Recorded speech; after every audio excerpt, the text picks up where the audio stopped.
और अब digital marketing plan का फाइनल हिस्सा आता है जिसमें आप एग्जीक्यूशन करते हैं, रिपोर्टिंग करते हैं और फिर उसकी मॉनिटरिंग कर रहे होते हैं। ये पार्ट बड़ा इंपॉर्टेंट है जब आपकी स्ट्रेटजी और टैक्टिकल प्लान इंप्लीमेंट हो चुका है, क्योंकि इसकी बेस के ऊपर आप इम्प्रूवमेंट देख रहे होते हैं। और ये इम्प्रूवमेंट का जो मैकेनिज्म है ये आपने प्लान को इम्प्लीमेंट करने से पहले क्लाइंट को बताना होता है, तभी डिजिटल मार्केटिंग प्लान का ये आखिरी हिस्सा है।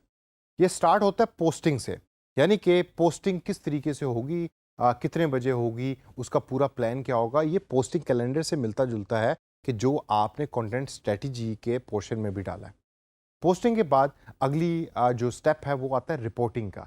रिपोर्टिंग में मुराद ये होती है कि जब आपने एक चीज़ को पोस्ट कर दिया, अब उसके ऊपर जो डिफरेंट डाटा इंडिकेटर्स हैं वो क्या रिपोर्टिंग दे रहे हैं, क्या क्या चीज़ें ऐसी हैं कि जिनको आप मेजर कर सकते हैं। आपको डाटा एनालिटिक्स का पोर्शन याद है कि जो हमने गूगल में भी देखा था और हमने फेसबुक के भी सॉफ्टवेयर के अंदर पढ़ा था। वही काम आप रिपोर्टिंग के अंदर कर रहे होते हैं। आप डेली बेसिस पे, आर्ली बेसिस के ऊपर डाटे को लेकर रिपोर्ट कर रहे होते हैं कि मेरी साइट के ऊपर फॉर एग्जांपल इतनी एक्टिविटी रही, कल इतने लोग आए थे, आज इतने लोग आए, कल इतने लोगों ने कमेंट्स किए थे, आज इतने लोगों ने कमेंट्स किए। रिपोर्टिंग के बाद अगला पोर्शन है मॉनिटरिंग का।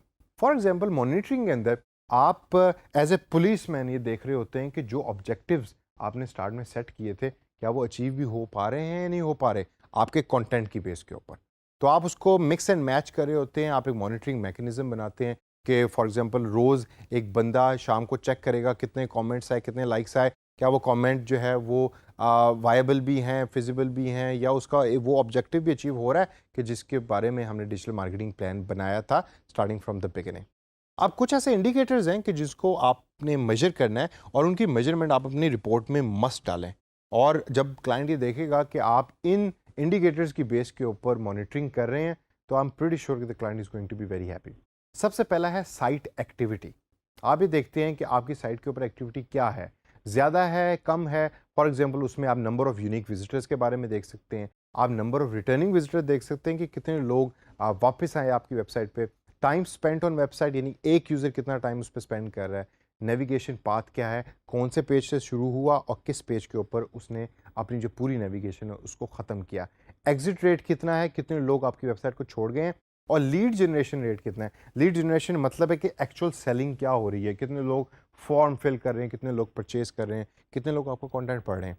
ये है सारी साइट एक्टिविटी। और ये जो तमाम पॉइंट्स जो मैंने आपको अभी बताए हैं ये एक मैट्रिक्स बनाता है। तो आप अपनी जो डिजिटल मार्केटिंग की रिपोर्ट है उसमें आपने एक मैट्रिक्स बनाना है। मैट्रिक्स मीन्स एक टेबल, लेफ्ट साइड पे ये पॉइंट्स होंगे, राइट साइड के ऊपर आप उसकी जस्टिफिकेशन डाटा की बेस पे दे रहे होंगे।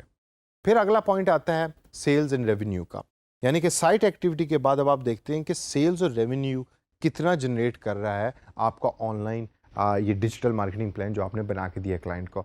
उसमें आप रेवेन्यू पर कस्टमर के बारे में बात करते हैं, उसमें आप टोटल रेवेन्यू देखते हैं, टोटल सेल्स को देखते हैं, कन्वर्जन और रिस्पॉन्स रेट को देखते हैं, और रेवेन्यू पर चैनल भी देख रहे होते हैं, यानी फेसबुक के थ्रू इतना रेवेन्यू और गूगल एडवर्ड्स के थ्रू इतना रेवेन्यू हमने जनरेट किया। फिर प्रॉफिटेबिलिटी रिपोर्ट आप बना रहे होते हैं जिसमें आप कॉस्ट पर लीड निकालते हैं कि जी एक लीड को जनरेट करने के लिए हमारी ₹5 कॉस्ट आई। प्रॉफिट पर कस्टमर को देख रहे होते हैं और आरओआई यानी रिटर्न ऑन इन्वेस्टमेंट क्या है उसके बारे में भी डिस्कशन कर रहे होते हैं। और एंड के अंदर कस्टमर इंगेजमेंट रिपोर्ट आप बना रहे होते हैं कि जिसके अंदर आप रिटेंशन रेट के बारे में बात करते हैं, आप number of likes and shares के बारे में बात करते हैं, आप ये भी देखते हैं कि फॉलोअर्स मेरे बढ़े या कम हुए, और लास्ट के अंदर टोटल कमेंट्स कितने रिसीव हुए आपके इस कंटेंट के ऊपर जो आपने पोस्ट किया। अभी जो पॉइंट्स मैंने आपको बताए हैं इन तीन चीज़ों के हेड के अंदर, ये तमाम वो पॉइंट्स हैं कि जो आपने यूज़ करने हैं अपने डिजिटल मार्केटिंग प्लान के एंड के अंदर। और जब आप ये तमाम पॉइंट्स यूज़ कर लेंगे तो इवेंचुअल गोल जो एक डिजिटल मार्केटिंग प्लान का होता है वो होता है ब्रांड रेपुटेशन। और अगर ब्रांड रेपुटेशन को आप मेजरमेंट की तरफ लेके जाएं जो एक बड़ा इंपॉर्टेंट इंडिकेटर भी है, तो उसमें जो सी चीज़ें यूज़ होंगी उसमें टॉप पे आप मार्केट शेयर देखेंगे, सेकंड नंबर के ऊपर सर्च इंजन रैंकिंग देख रहे होंगे कि आपकी वो तमाम एक्टिविटी क्या सर्च इंजन रैंकिंग के अंदर भी अपीयर हो रही है कि नहीं हो रही। पॉजिटिव और नेगेटिव कंटेंट्स का मिक्सचर देखेंगे कि कंटेंट जो कमेंट्स आ रहा है कंटेंट के ऊपर वो पॉजिटिव आ रहे हैं कि नेगेटिव आ रहे हैं।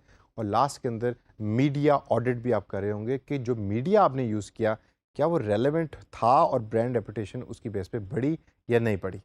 और यहाँ आप डिजिटल मार्केटिंग प्लान का जो डॉक्यूमेंट है वो फिनिश कर देंगे और एंड कर देंगे। तो दोस्तों ये वाला जो पार्ट है जो लास्ट का मॉनिटरिंग और रिपोर्टिंग का, ये ज़रा थोड़ा सा कॉम्प्लेक्स है, लेकिन ये तमाम पॉइंट्स के जो मैंने आपको बताया, अगर आप इसको जहन में रखते हैं और आप एक डॉक्यूमेंट बना लेते हैं जिसके अंदर आपने डिफरेंट पेजेस के ऊपर डिफरेंट टेबल्स बनाए हुए हैं, और ये एक एक पॉइंट जिसके अंदर brand reputation, customer engagement, sales and revenue या साइट एक्टिविटी, उन तमाम का एक टेम्पलेट बना हुआ है, तो आपके लिए सिर्फ इंफॉर्मेशन उसमें एंटर करनी होगी डिफरेंट क्लाइंट्स के लिए, बाकी तमाम चीज़ें आपके लिए ऑलरेडी सेट हैं। तो इसको प्रैक्टिस कीजिए, ज़हन में रखिए, ताकि जब आप एक एडवांस डिजिटल मार्केटिंग बन जाएं और डिजिटल मार्केटिंग प्लान बनाने की बारी आए तो ये चीज़ें आप खुद कर सकें।